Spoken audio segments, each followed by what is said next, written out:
Génesis capítulo 13. La semana antepasada terminamos el capítulo 12 y vimos a Abraham descendiendo a Egipto con su familia, con su esposa, con su sobrino Lot, con toda la gente que iba con él.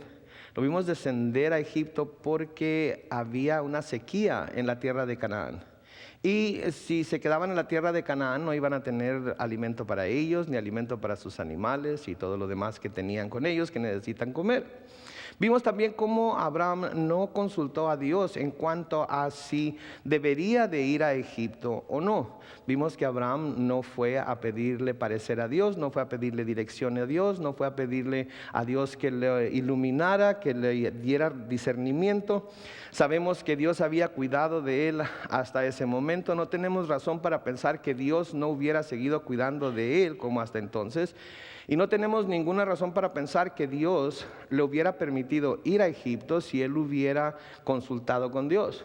Ahora esto se nos confirma porque más adelante, cuando vuelve a suceder lo mismo, el Señor mismo le dice a Abraham y le dice también en una ocasión a Isaac que no vayan a descender a Egipto. Egipto en las Escrituras es un tipo del mundo. Egipto en las Escrituras es un tipo del lugar en donde se encuentra el pecado. Está separado de Dios, no creen en Dios. Entonces Dios no llevaría a sus hijos, jamás llevaría a sus hijos a buscar una solución para cualquier problema que tuvieran dentro de las filosofías, corrientes filosóficas o enseñanzas del mundo. Si bien hay cosas en el mundo que son buenas, que Dios ha permitido que el hombre diseñe, elabore o descubra, Dios siempre primero quiere que vayamos como sus hijos a consultarlo a Él. Dios quiere primero que como sus hijos vayamos a buscar su rostro, a buscar su opinión, a ver qué es lo que Él tiene que decir acerca de lo que estamos enfrentando. La mejor manera de hacer eso es por medio de la oración, acompañada de la lectura bíblica. No hay una fórmula mágica, ¿sí? Mucha gente quiere ver la mano de Dios escribir en la pared las instrucciones de lo que debe hacer para estar seguro que es Dios. Pero a menudo Dios no obra de esa manera. A menudo lo que Dios quiere y lo que Dios desea de nosotros es que pongamos nuestra mirada en Él, nuestra atención en Él, nuestra atención en su palabra, que le busquemos en oración. Y Él, por medio de la oración, a través de la palabra, por medio de la predicación de la palabra, por medio del consejo de otros hermanos, nos va a decir cuál es el camino que deberíamos de seguir. Ahora, a veces no nos va a gustar lo que Él nos va a decir. Todos yo creo que estamos conscientes de eso, tengamos mucho tiempo en el cristianismo o poco tiempo en el cristianismo. Hay veces que Dios nos dirige por caminos y en ciertas maneras que a nosotros no nos gusta, no queremos hacer. Estamos estudiando el libro de Marcos ahorita, los domingos en la mañana. Y en nuestro último estudio pudimos ver cómo el Espíritu Santo de Dios guió a nuestro Señor Jesucristo, llevó a nuestro Señor Jesucristo al desierto para ser tentado, para ser probado. A veces Dios, aunque muchos cristianos no lo crean y aunque muchos cristianos no les guste y aunque muchos cristianos declaren lo contrario a ello, nos lleva a los desiertos, nos lleva a lugares secos, nos lleva a lugares a donde nunca pensamos que nos iba a llevar, porque Él quiere probar nuestra fe, y no la quiere probar para Él ver si nuestra fe es la fe verdadera o no. Él quiere que nosotros mismos, a nuestra fe pasar por el fuego, nos demos cuenta si la fe que hemos profesado y la fe en la cual estamos es aquella fe que nos va a mantener firmes en sus caminos o no. Entonces Dios a veces nos lleva por tierras áridas. Dios a veces nos lleva por tierras de sequía y de hambre. Dios a veces nos dirige al desierto y su Espíritu mismo es el que nos lleva. Pero a menudo cuando nos damos cuenta de lo que vamos a tener que pasar, de lo que tenemos por delante, como los caballos, empezamos a caminar hacia atrás. Como Pablo, empezamos a dar coces contra el aguijón. No nos gusta la dirección en la que Dios nos está llevando y empezamos a tirar de patadas, porque no queremos ir por el camino que Él nos está llevando, porque se nos hace demasiado difícil, porque pensamos Dios jamás nos haría pasar por esto. Entonces tenemos que, como hijos de Dios, contrario a lo que Abraham hizo en el capítulo pasado, en lugar de simplemente decir, oh mira, allá está la solución, allá voy a encontrar lo que necesito, allá voy a tener lo que mi familia necesita. Y sin duda, como eso no tiene nada de malo, como eso es bueno, Dios no se va a oponer a ello. No debemos de hacer eso, debemos siempre, por bueno que se vea, por bien que parezca, debemos de siempre consultar a Dios. Abraham no hizo eso. ¿Y qué fue lo que sucedió? Tuvo su primer tropiezo. Llegó a Egipto.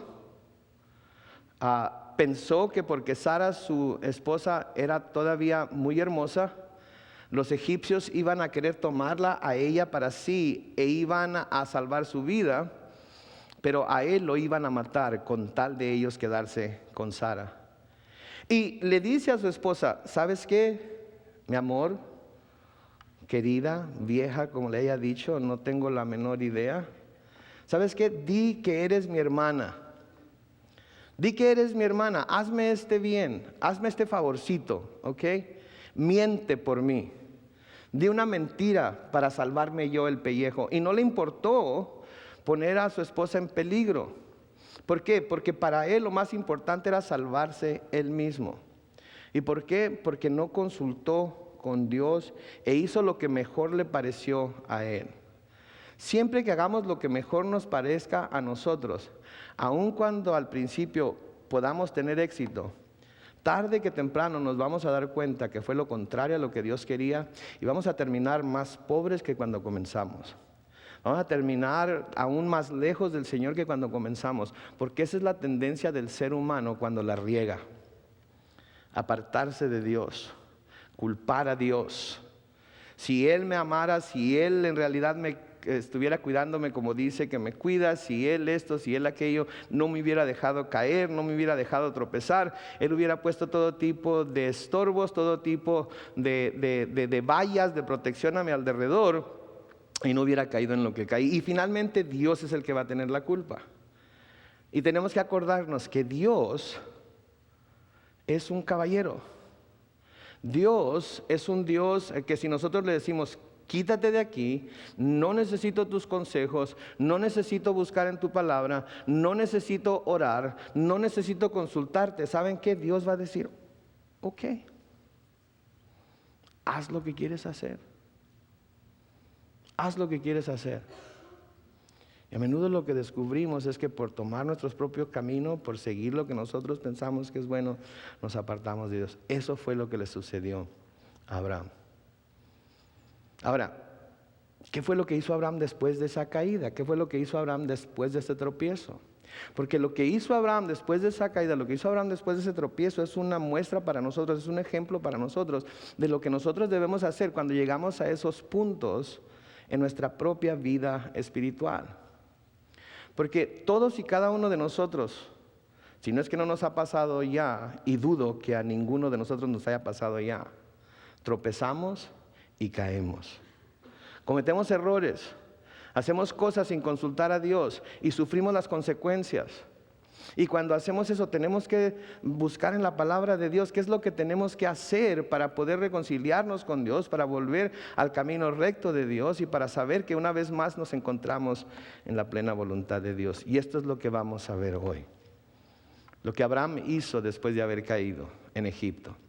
Noten ahí en el capítulo 13 de Génesis, vamos a leer los versículos 1 al 4 y luego vamos a regresar para ver cada uno de ellos individualmente. Pero dice ahí, subió pues Abraham de Egipto hacia el Negev, que quiere decir desierto simplemente, él y su mujer con todo lo que tenía y con él Lot, que era su sobrino.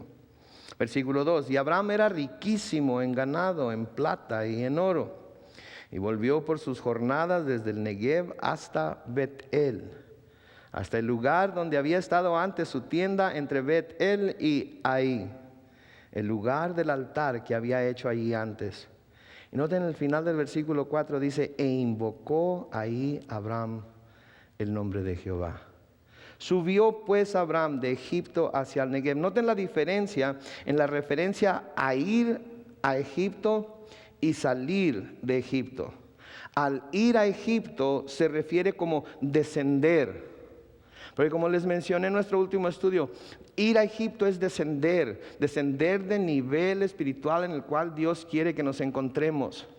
Ir al mundo para buscar las soluciones para nuestros problemas, ir al mundo para buscar sus filosofías, ir al mundo para buscar sus métodos, ir al mundo para buscar que en el mundo se nos supla de nuestras necesidades, ir al mundo para buscar consejo, ir al mundo para buscar el camino recto, es descender, es conformarnos con lo menos. Es conformarnos con aquello que no tiene en muchas ocasiones la aprobación de Dios. Y que, de nuevo, lejos de acercarnos a Dios, nos va a separar de Dios. Pero noten que al salir de Egipto se le refiere como subir. Ahora, geográficamente, eso es una realidad también.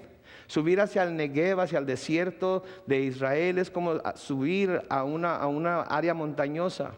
Pero espiritualmente hablando, lo que se nos está diciendo aquí es que cuando nos volvemos hacia Dios, cuando volvemos a buscar su voluntad, cuando volvemos a tratar de encontrarnos en sus caminos de nuevo, estamos subiendo de nivel. Ahora, no me malentiendan, esto no nos hace a los cristianos mejores que cualquier otra persona. Esto no nos da a nosotros un estatus preferido delante de Dios. De todas maneras, el amor de Dios es para todo aquel que en Él crea. De todas maneras, la salvación es ofrecida a todo mundo. Pero nosotros como cristianos tenemos que siempre tratar de vivir en un plano espiritual mucho más alto que el mundo. Porque nosotros conocemos a Dios personalmente.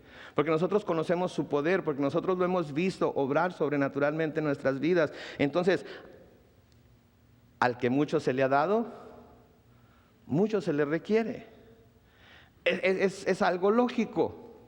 De manera que si nosotros decimos que somos cristianos y que tenemos conocimiento del Dios verdadero, que el Espíritu de Dios mora en nosotros, que Jesucristo es nuestro Salvador personal, obviamente nuestra vida espiritual va a estar muy por encima de la vida espiritual de un incrédulo, que de hecho no tiene vida espiritual porque está muerto en sus pecados y transgresiones. Debe haber una marcada diferencia entonces entre aquel que se dice hijo de Dios y aquel que no lo es. Porque de nuevo, no sé si vaya a asombrar a algunos, pero no todos somos hijos de Dios. Toda la humanidad ha sido creada por Dios, pero no todo mundo es hijo de Dios. El título de hijo de Dios, la potestad de ser llamados hijos de Dios, le es dada única y exclusivamente a aquellos que le han aceptado, que le han recibido, nos dice el apóstol Juan. Ellos son los únicos hijos de Dios. Y como hijos de Dios, entonces tenemos que vivir en ese plano espiritual más alto, porque lo conocemos a Él personalmente. También se nos recuerda aquí que su mujer, a pesar del peligro en el que Él la había puesto, sigue con Él. ¿Verdad? Ahí se nos muestra la sumisión, la sujeción de Sara a su esposo Abraham. Eso es precisamente de lo que nos habla Pedro en Primera de Pedro, cuando les dice a las mujeres que deben de someterse a sus maridos, así como Sara llamó Señor a Abraham.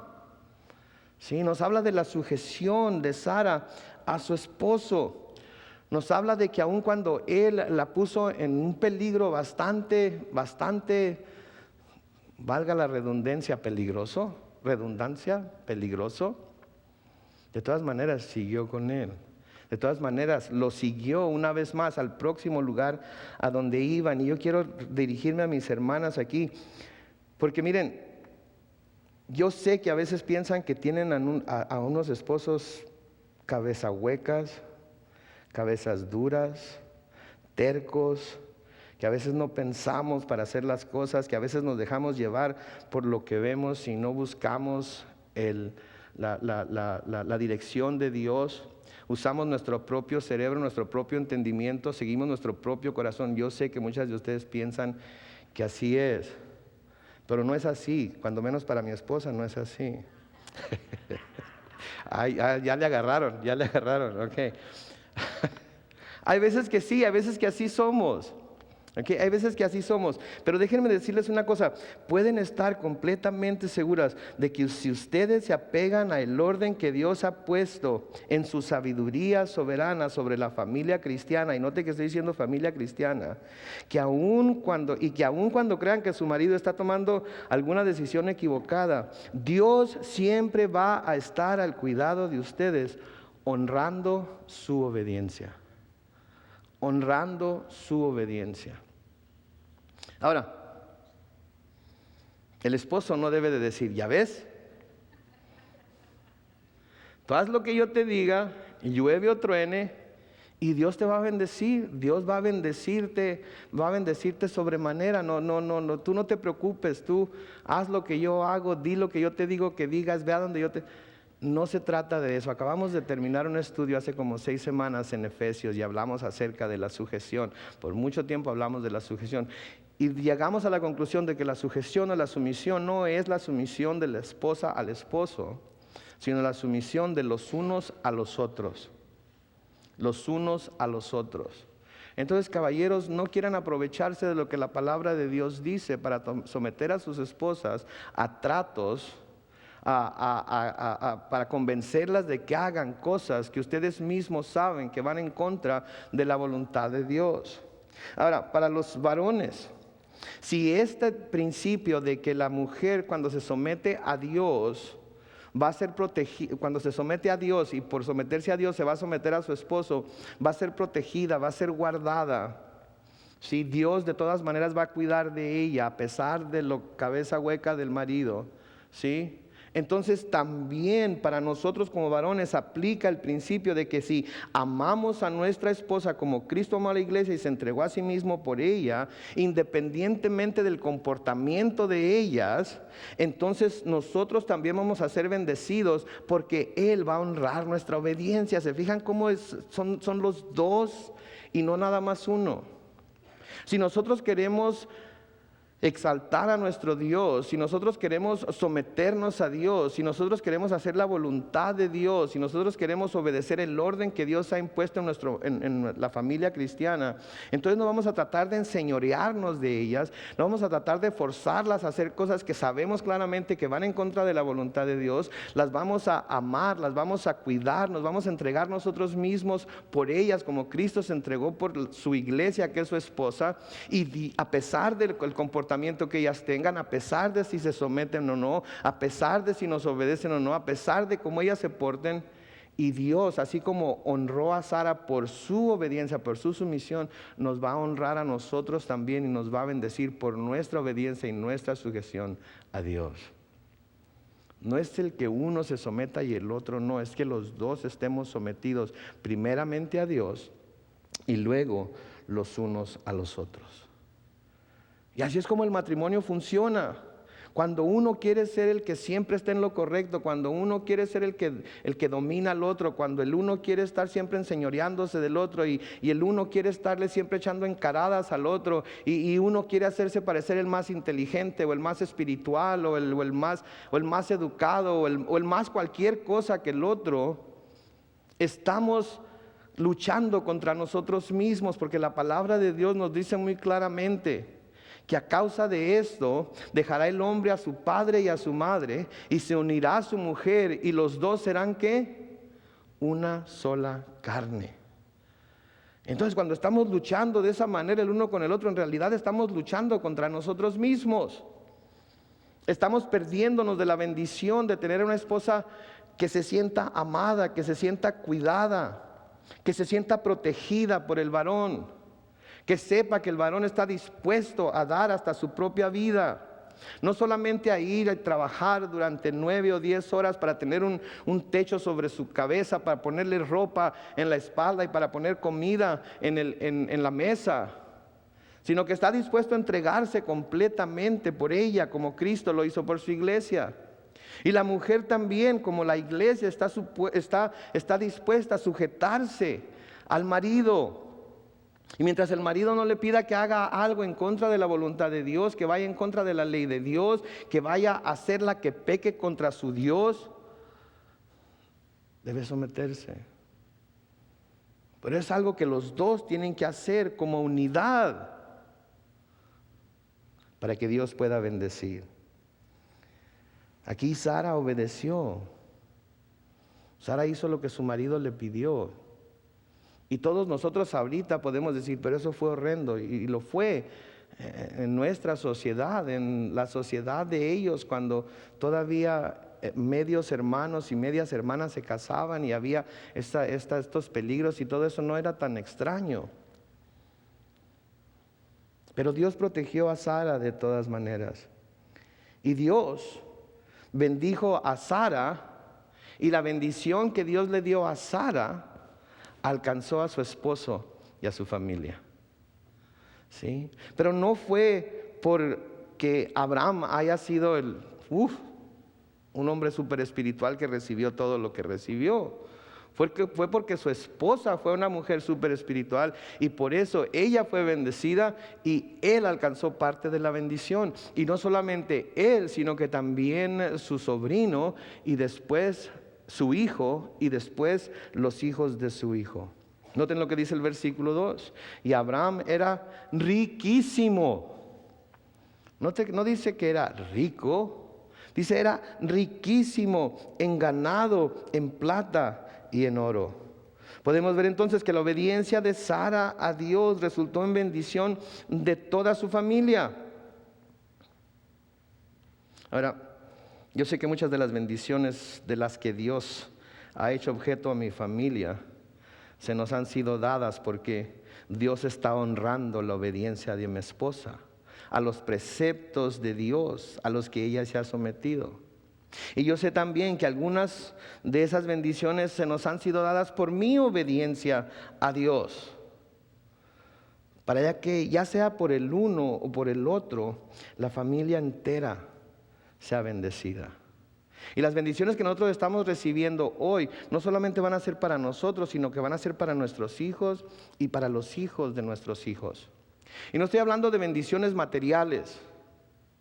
No estoy hablando de dejar una herencia gigantesca, cuentas de dinero en el banco, casas que se puedan repartir, etcétera, etcétera. Estoy hablando de la bendición de tener una relación personal con Él, de saber que tanto su madre como su padre se han estado sometiendo a Dios de tal manera que las bendiciones de Dios han sido derramadas sobre nosotros y van a ser derramadas sobre ellos también, porque están viendo un ejemplo el cual están viendo resultados positivos en Él. Y si ellos lo adoptan, van a poder tener el mismo éxito. Ahora no me malentiendan. Mi matrimonio es lejos de perfecto. Tenemos nuestros problemas. Por mi culpa la mayor parte del tiempo, pero los tenemos. Sin embargo, yo no sé qué haría sin mi esposa. La amo con todo mi corazón. Estoy dispuesto a hacer lo que sea por ella, excepto levantarme a medianoche a traerle un vaso de agua. No es cierto. Lo que sea por ella. Y ella me ama a mí. ¿Y saben por qué sé que me ama? Porque cada tarde cuando yo salgo del trabajo y voy a casa, ahí está esperándome. Ahí está esperándome. Está lista para darme de comer la comida más rica que jamás haya probado nadie. Está lista para hacer lo que necesite yo que se haga para yo poder tener una tarde en la que pueda descansar y todo lo demás. Porque me ama. Yo no soy su Señor es Jesucristo. Yo soy su esposo. Y no me trata como a su Señor. El día que yo me dé cuenta de que ella me está tratando a mí como si yo fuera su Señor, ese día va a tener que escucharme, porque yo no quiero una esposa que me ame más a mí de lo que ama a Jesús. Y yo creo que ella no quiere un esposo que la ame más a ella de lo que ama a Jesús. Porque la esposa o el esposo que aman a Jesús saben exactamente cómo amar a su cónyuge. Entonces la bendición no fue nada más para ellos, para ella, fue para él, fue para el sobrino y sería para futuras generaciones. Miren el versículo 3 de Génesis 13. Y volvió por sus jornadas desde el Negev hacia Betel, hasta el lugar donde había estado antes su tienda entre Betel y Ai. Versículo 4, al lugar del altar que había hecho ahí antes, e invocó ahí a Abraham el nombre de Jehová. Noten lo que hace Abraham entonces después de su tropezón. Noten lo que hace Abraham entonces después de que había caído, después de que pone a su esposa en un grave peligro, después de que sale de Egipto y sube hacia donde estaba él antes. Abraham se vuelve al lugar de donde había salido hacia Egipto, de donde había descendido a Egipto. Vuelve a subir. Hubiera sido muy fácil quedarse por allá abajo, cerca de Egipto, por si acaso había otra sequía. Hubiera sido muy fácil quedarse allá cerca del lugar de una ciudad grande como en la que se había encontrado y donde los egipcios podían de alguna manera cambiar o vender o comprar mercancía de la que él traía. Hubiera podido decir, no, me voy a quedar aquí porque aquí fui prosperado y entonces yo sé que aquí, mientras esté cerca de aquí, cualquier problema que venga, aquí estamos luego y nada más tengo que ir ahí tras lomita y ahí vuelvo a hacer trueques o lo que tenga que hacer y voy a suplir para mis necesidades. No hace eso. Vuelve a este lugar en donde había estado antes y ese lugar es Betel. ¿Se acuerdan lo que significa Betel? Betel significa la casa de Dios. La casa de Dios. Vuelve a la casa de Dios. Vuelve al lugar en donde había levantado aquel altar. ¿Saben qué? Lo mejor que podemos hacer después de pasar por algún tropiezo es volvernos a donde estábamos con Dios antes de ese tropiezo. Volvernos a ese último lugar, a ese último punto en donde estábamos con Dios antes de haber caído en ese tropiezo. Volvernos al estado en el que estábamos, volvernos a aquel lugar en donde sabíamos que la presencia de Dios estaba y en donde podíamos ir en cualquier momento a clamar a Él y Él iba a respondernos. Volvernos a la casa de Dios, volvernos a donde sabemos que Él habita. Volvemos a donde sabemos que vamos a poder encontrar su rostro. Sí. A Satanás le encanta cuando el cristiano tropieza y en lugar de volverse a Dios para pedir perdón y reconciliarse con Él, se aparta de Dios, se aparta de su pueblo, se aparta de su casa y va y se mete en alguna cueva y se pone a condenarse a sí mismo. Se pone a juzgarse a sí mismo, deja que otros lo condenen y que otros lo juzguen por su mal comportamiento, por la caída que sufrió, por el tropiezo que sufrió. Se llena de culpabilidad y cree las palabras de Satanás a través de otras personas o a través de cosas que escucha. Que Dios ahora sí, después de esta, jamás nos va a volver a recibir. Jamás nos va a volver a abrir las puertas de su casa. Jamás nos va a volver a recibir en sus brazos. Nunca nos va a volver a aceptar. Esta sí fue ya la gota que derramó el vaso. Esto fue lo último que le pudiste hacer. Dios, por esto que acabas de hacer, te ha marcado como lo peor. Ni te acerques a Él. A Satanás le encanta cuando eso sucede. A Satanás le encanta cuando caemos, cuando nos enojamos. Y luego le decimos a la familia, ustedes váyanse a la iglesia, yo no quiero nada. Satanás empieza a dar brincos de gusto.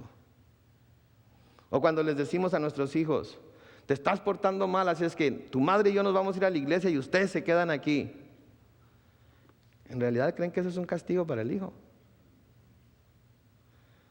Empieza a pensar en todos los videojuegos que va a jugar durante las próximas 2 horas.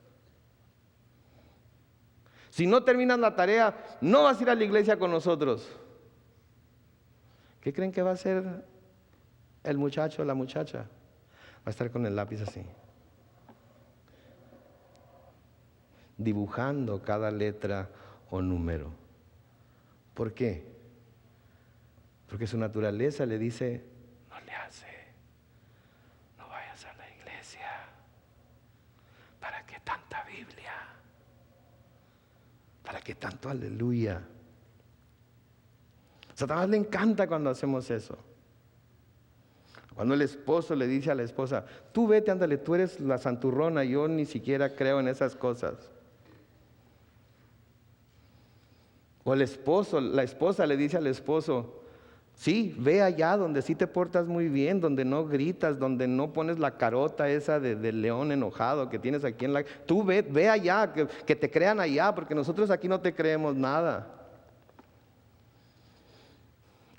Satanás da brincos de gusto, porque está sembrando división, porque está sembrando contención entre padres e hijos, entre esposo y esposa.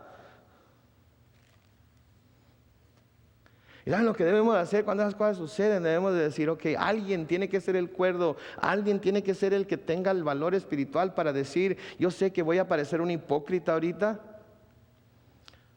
pero lo voy a decir de todas maneras. ¿Saben qué? Familia, venga, vamos a orar y después así enojados, como dice mi papá, todos jetones, nos vamos a ir a la iglesia y vamos a adorar a Dios y vamos a escuchar la predicación de la palabra y vamos a gozarnos con los hermanos. Y luego Satanás empieza, hipócrita. Hipócrita. ¿Qué crees que te la van a creer? O cuando tenemos mucho tiempo sin venir a la iglesia. Vieja, niños, ¿saben qué? Alícense para ir a la iglesia. Pero no hemos ido en 3 semanas. ¿Cómo vamos a ir de repente? O sea que ahí nunca van a venir porque ¿cuál día no van a llegar de repente? Y Satanás empieza, mira, te van a empezar a preguntar, ay hermana fulana, ¿por qué no había venido? Hermano, ¿dónde andaba? ¿Se fue de vacaciones otra vez? ¿Qué le pasó? ¿Cayó en el pecado? ¿Por qué no ha estado con nosotros? Te van a empezar a molestar con todas esas cosas. No necesitas todo ese cochinero. Mira, prende la computadora, míralo en el internet, es lo mismo. Y Satanás da brincos. Satanás da brincos, ¿saben por qué? Porque si vienen a la iglesia van a sentir el calor del amor de Cristo entre todos los hermanos, van a sentir el abrazo de Cristo por medio de los cantos, por medio de la predicación, por medio de las oraciones, y de repente va a haber convicción en el corazón y van a decir, ¿cómo es posible que me haya alejado tanto en tan poco tiempo? Abraham aquí vuelve a la casa de Dios.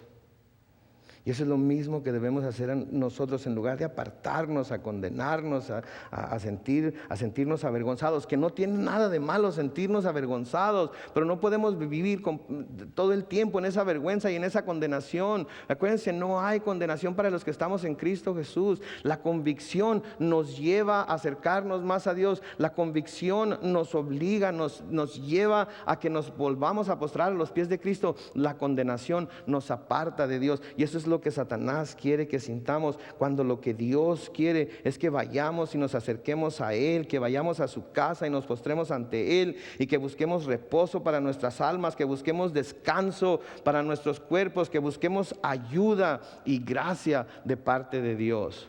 Precisamente porque hemos caído, precisamente porque hemos tropezado, precisamente porque estamos sucios, queremos venir a donde fluye el agua de la palabra para ser lavados y limpiados, para ser perdonados y para ser limpiados de toda nuestra maldad y poder seguir con nuestra relación personal con Cristo, porque Él está listo para perdonarnos.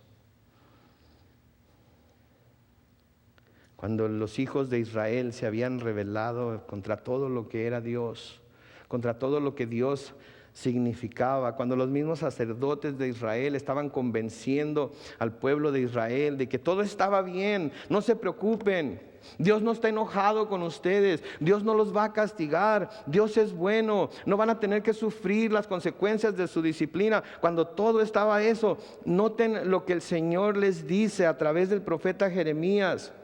En Jeremías 6:16 dice, así dice Jehová, Paraos en los caminos y mirad y preguntad por las sendas antiguas, las sendas pasadas, cuál sea el buen camino, y andad por él y hallaréis descanso para vuestra alma. Y hallaréis descanso para vuestra alma. Mas dijeron, ¿qué dijeron ellos? No andaremos. ¿Se fija usted lo que Dios les está diciendo aquí? Párense en los caminos, miren, pregunten por las sendas antiguas. Sí. Cuando yo estaba joven, me acuerdo cuando le decía a mi mamá que cómo era anticuada por su manera de pensar. Eso era por allá en tus tiempos. Eso eran los tiempos de don Porfirio. ¿Se acuerdan de ese dicho? Algunos de ustedes, sí, los veo, son más viejos que yo, por eso se acuerdan. Esos eran los tiempos de don Porfirio.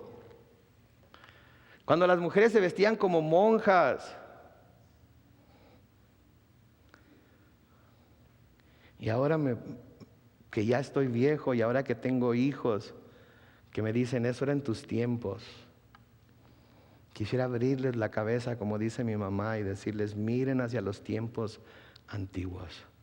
Hay algo en los tiempos antiguos que mantenía a la gente siendo más responsable, con un corazón más entonado con lo que Dios decía, con una búsqueda más apasionada e íntima de Dios. Les dice, mirad, preguntad por las sendas antiguas, cómo anduvo Moisés, cómo anduvo Josué, cómo anduvo David. Pregunten por esos caminos y vuelvan a ellos, anden por ellos, porque en cuanto se vuelvan a ellos y anden por ellos, van a encontrar descanso para su alma.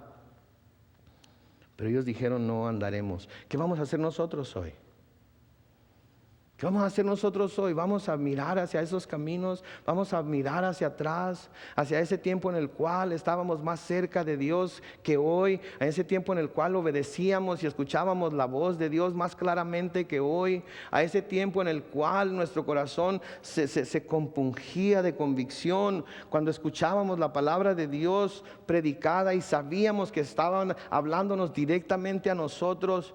O vamos a decir, eso era en aquel tiempo, pero no es para hoy. Hoy estoy en otra etapa de mi vida, hoy estoy en otra etapa de mi caminar, de mi peregrinar por esta tierra. Todo eso servía entonces, pero no sirve hoy. Mis circunstancias han cambiado, mis prioridades han cambiado. Cuando decimos eso, estamos diciendo como los israelitas, no andaremos. Me acuerdo de esos caminos. Los conozco. Sé cómo eran. Y me acuerdo de las bendiciones que se recibieron en aquellos tiempos. Pero yo no voy a volver atrás. Yo vivo en una era diferente. Yo vivo en una era en la que las cosas se tienen que hacer de otra manera.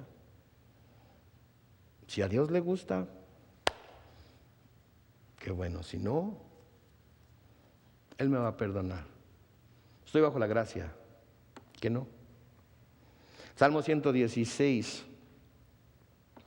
Salmo 116. Los versículos 5, 6 y 7 creo. Dicen, clemente es Jehová y justo, sí, misericordioso es nuestro Dios. Jehová guarda a los sencillos. Estaba yo postrado y me salvó. Y noten el versículo 7, vuelve, oh alma mía, a tu reposo, porque Jehová te ha hecho el bien.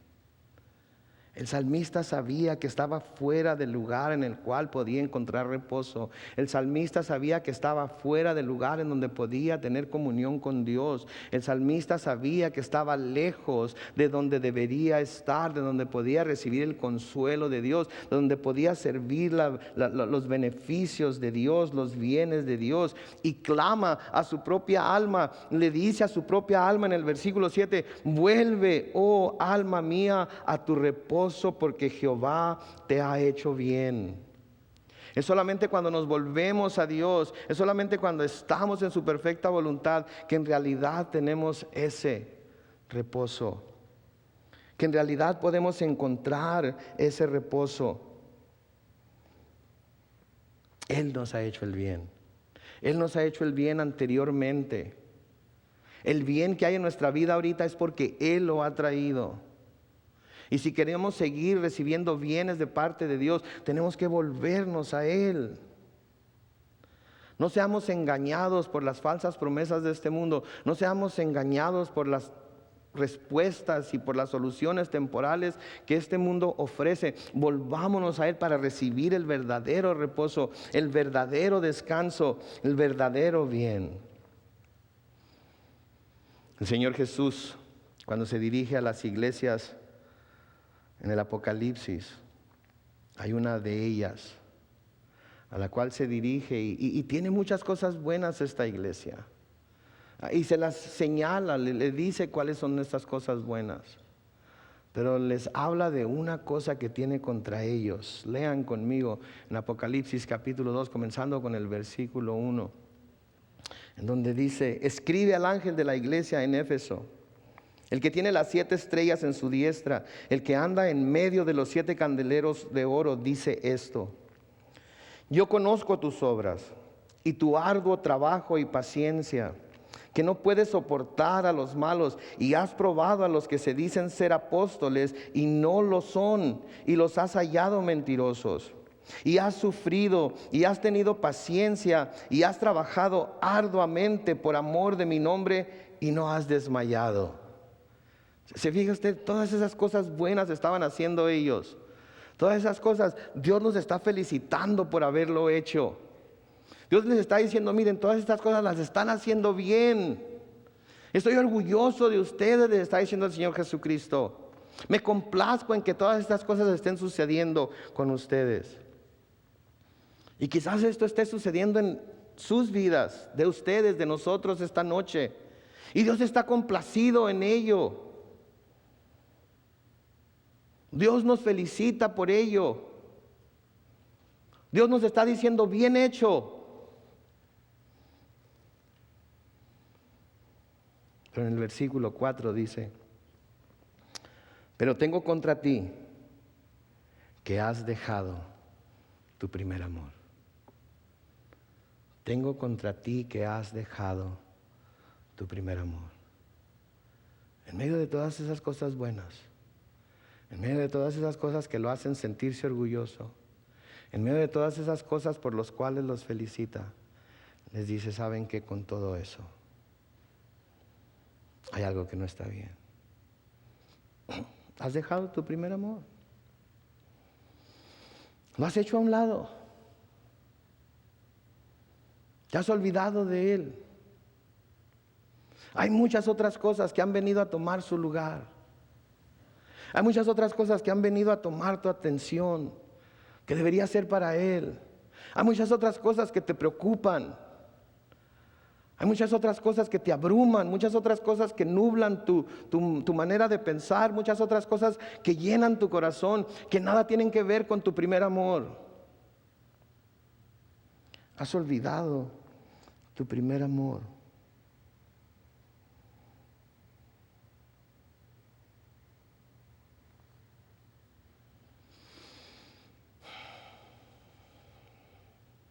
¿Se acuerdan cuando primero vinieron a Cristo?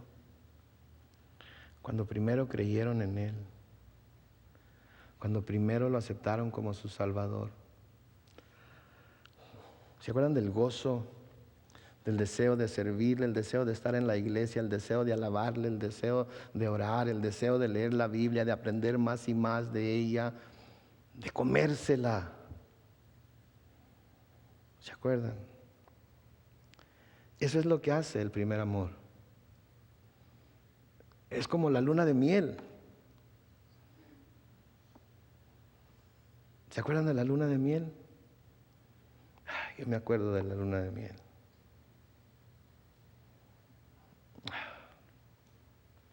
Cosa más linda, caballero. Y así era cuando recién vinimos a Cristo. Había esa pasión, había ese amor, había ese deseo de estar con Él. Y ha desaparecido, algo ha pasado que se ha perdido ese primer amor. Y Jesús tiene esto contra esa iglesia. Pero tengo contra ti que has dejado tu primer amor. Y luego noten lo que le dice en el versículo 5. Recuerda por tanto de dónde has caído y arrepiéntete y haz las primeras obras, pues si no, vendré pronto a ti y quitaré tu candelero de su lugar si no te hubieres arrepentido. Sigan lo que está diciendo. Ve, vuelve, haz lo que hacías en ese entonces, haz lo que hacías cuando estabas bien enamorado. ¿Saben? Cuando aconsejamos a parejas que tienen problemas con su matrimonio, una de las cosas que les decimos es: vuelvan a hacer lo que hicieron, a los varones especialmente, vuelvan a hacer lo que hicieron cuando la enamoraron. Trátenla como la trataban cuando andaban tratando de convencerla. Llévenle todo lo que le llevaban cuando andaban tratando de hacerle ver que ustedes eran su príncipe azul, aunque eran unos sapos cualquiera.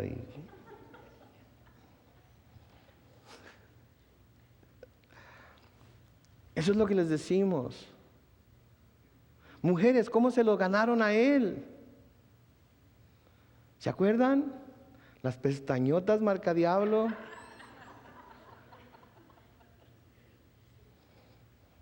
El lipstick. Los vestidos que se compraban y se ponían. ¿Se acuerdan? Y ahora los varones, en lugar de llegar con un ramo de flores, llegan con los zapatos todos sucios y se los quitan ahí en la sala y los dejan enfrente del sillón. Y las mujeres los reciben, bueno, no los reciben, ya no los reciben. Pero cuando los reciben, a veces los reciben en pijamas y chanclas.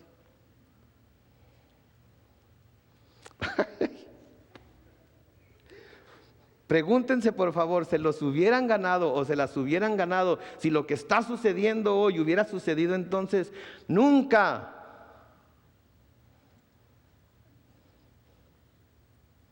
De igual manera,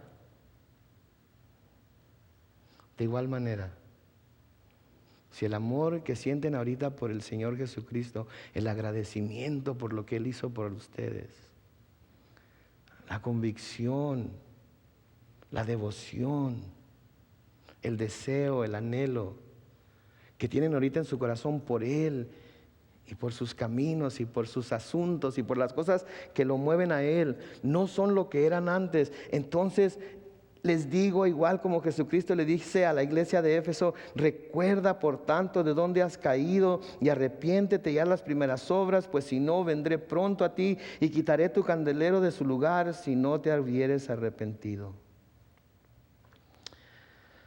Eso fue lo que hizo Abraham. Volvió a la casa de Jehová. Volvió a donde había levantado aquel altar, en donde había puesto a Dios en el lugar más exaltado que él tenía en ese tiempo, que es el lugar que verdaderamente le pertenece. De nuevo, cuando tropezamos, Satanás quiere que veamos a Dios como el culpable de nuestro tropiezo. Si Dios fuera tan poderoso, si se preocupara tanto por ti, como dice hacerlo, jamás te hubiera permitido tropezar, mucho menos caer. Él hubiera enviado a sus ángeles a levantarte en sus manos para que tu pie no tropezara en piedra. Y quiere que le echemos la culpa a Él para apartarnos de Él. Pero déjeme decirle la realidad, y por favor ponga atención. La realidad es que cuando tropezamos, no es porque Dios no esté ahí con nosotros. Cuando tropezamos porque hemos quitado a Dios del altar en el cual Él debe ser exaltado por sobre todas las cosas que hay en nuestra vida. Dejamos de reconocerlo a Él como Dios sobre todos nuestros caminos, sobre todos nuestros asuntos, y nos ponemos nosotros mismos sobre ese altar. Eso es cuando tropezamos. Cuando empezamos a hacer lo que a nosotros nos parece bien. Cuando empezamos a hacer lo que nosotros creemos que está bien y no lo que la palabra de Dios dice que está bien. Y luego noten que dice que invocó ahí Abraham el nombre de Jehová. ¿Sabe lo que quiere decir invocar? Quiere decir demandar ayuda. Noten por favor, demandar es un término legal donde se hace una demanda de alguien para que esa persona pague lo que la otra persona, el demandante, cree que se le debe. Dice demandar ayuda mediante una súplica vehemente. Ahora, como yo no sabía lo que era vehemente, me imagino que algunos de ustedes tampoco lo saben. Si lo saben, por favor, no me digan porque entonces me voy a sentir ignorante. Pero vehemente quiere decir lo siguiente: ardiente y lleno de pasión. Ardiente y lleno de pasión. Quiere decir que Abraham fue, demandó ayuda, suplicó a Dios que le ayudara, con un corazón ardiente y lleno de pasión hacia Él. ¿Se da cuenta usted? ¿Cuándo fue la última vez que clamó a Dios con un corazón ardiente y lleno de pasión? ¿Cuándo fue la última vez que levantó una oración a Dios de una manera vehemente? Señor, gracias por este día. Por favor, Señor, ayúdame ahora en el trabajo porque va a ser un día pesado, Señor. Ya no soporto este patrón. Dios, por favor, ayúdame a controlarme porque si me sale con la misma estupidez que me salió ayer, lo voy a matar.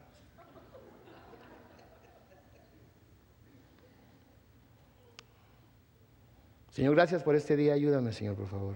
Cambia la manera de pensar de mi esposa porque ya me cansé yo de decirle lo que tiene que hacer y parece que no ha leído en la Biblia que tiene que someterse a mí. Señor, por favor, elimínala ya de una vez.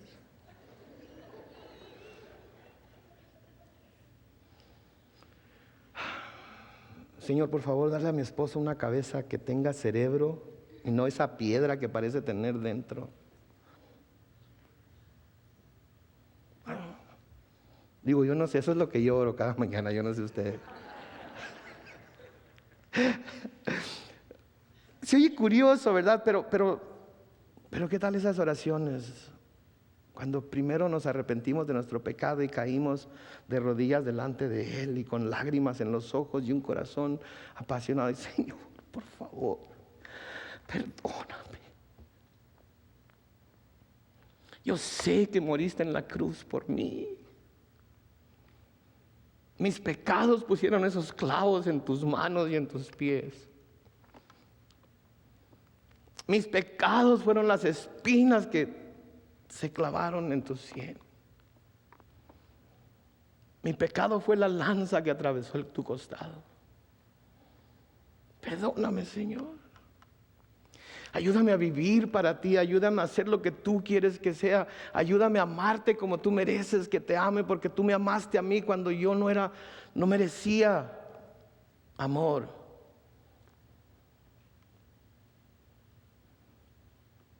Cuando esa tristeza, según Dios, llena nuestro corazón y nos damos cuenta de lo indigno que somos, de que un Dios tan grande y tan perfecto y tan santo se haya tomado el tiempo para venir a salvarnos como lo hizo. Abraham fue a la casa de Dios e invocó ahí el nombre de Jehová. Vehementemente clamó a Él.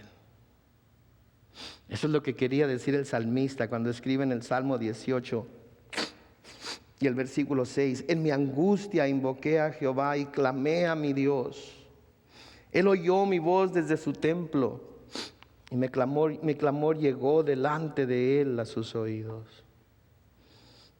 Esa es la misma manera de clamar el salmista en el Salmo 102, versículo 2, en donde dice: no escondas de mí tu rostro en el día de mi angustia.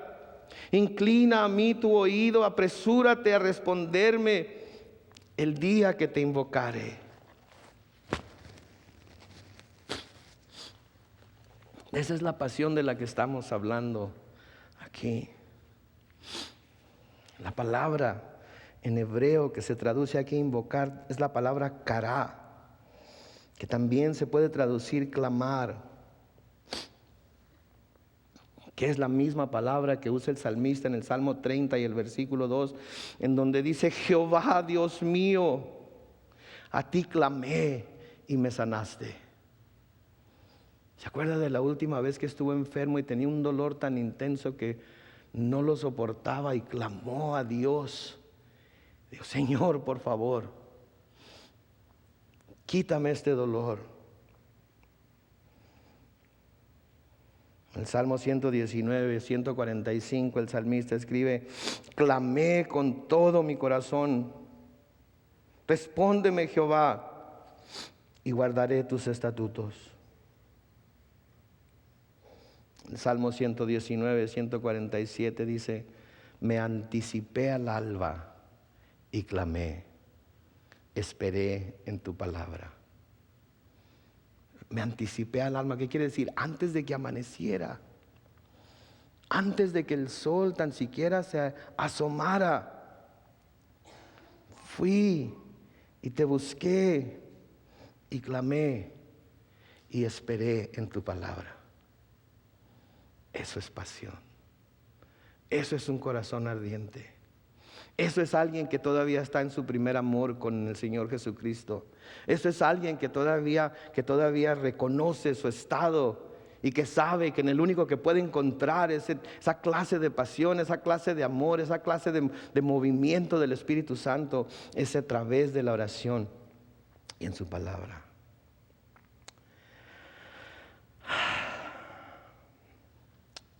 ¿Sabe que todos estamos propensos a tropezar y caer? Igual que Abraham. Todos y cada uno de nosotros. No hay uno de nosotros que no tenga esa propensidad a tropezar y caer. Es nuestra naturaleza pecaminosa. A no ser apasionados para con Dios. Si lo podemos hacer con nuestro cónyuge, que lo tenemos ahí a un lado, ¿cómo no lo vamos a hacer con Dios, que está en el cielo? Que no hemos visto, pero al cual decimos amar. Todos estamos propensos a tropezar y caer de igual manera que Abraham, pero todos debemos aprender de Abraham y hacer lo mismo que él hizo cuando le sucedió a él. Volver, por así decirlo, a la casa de Dios. Poner a Dios en el lugar que solo a Él le corresponde en el altar de nuestra vida, como aquel que es exaltado sobre nosotros, delante del cual nosotros nos presentamos como sacrificios vivos y santos, según nos dice Pablo en Romanos 12,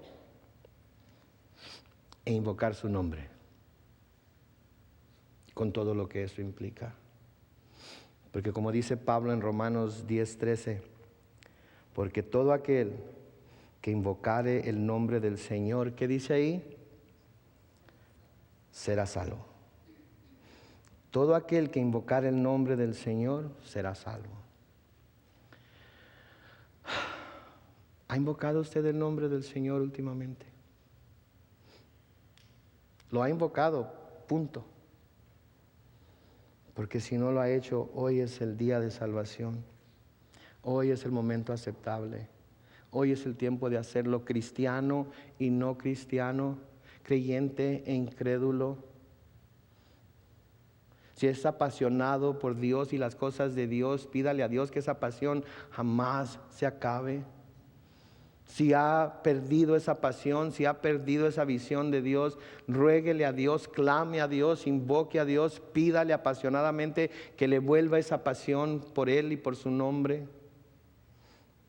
Y acuérdese que no importa qué tan bajo hayamos caído, no importa cuántas veces hayamos tropezado, Él está siempre dispuesto a perdonarnos.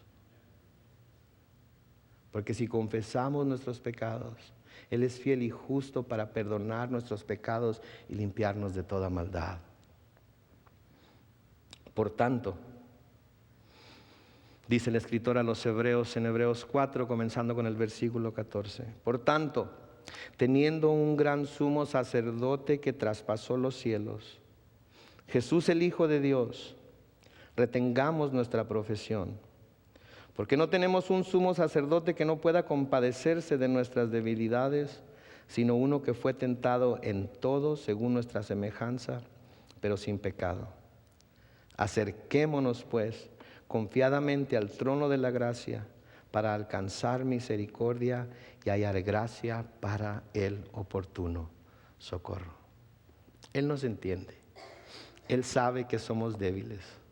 Él sabe que somos de polvo. Y lo único que tenemos que hacer esta noche es volver a Él, clamar a Él. Amén.